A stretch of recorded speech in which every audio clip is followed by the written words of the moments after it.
وعلى فكرة أكيد في يوم من الأيام أنا هعرفك. ليه؟ لأن طالما نجاحي بيضايقك يبقى هيجي عليكي يوم تتجلطي واجي أزورك وأقولك ألف سلام عليكي يا حبيبتي وأعرفك. أنا مش عارفة أقول إيه للدرجات دي، الحقد والسواد والغل. انت لو شايفة الرسالة أو سامعاها اللي انت بتبعتيها دي مش هتكتبيها بالجحود ده ولا بالغل ده. قد كده نجاحي وقد كده ثقتي في نفسي وقد كده شخصيتي القوية مضايقاكي قوي كده؟ ياه، دي مش مضايقاكي، دي موتاكي. على فكرة أنا لا هدعي عليكي ولا هشتمك ولا هقول أي حاجة.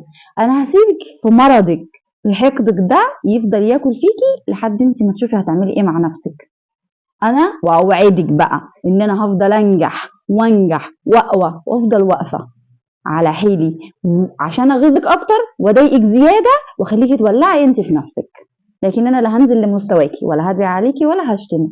كل اللي هقوله لك ان الحاجه اللي انا ببينها لك دي جزء صغير من حياتي. انت تعرفي ايه عني؟ تعرفي ايه اتاخد مني؟ تعرفي انا دفعت ثمن اللي انا فيه ده منين؟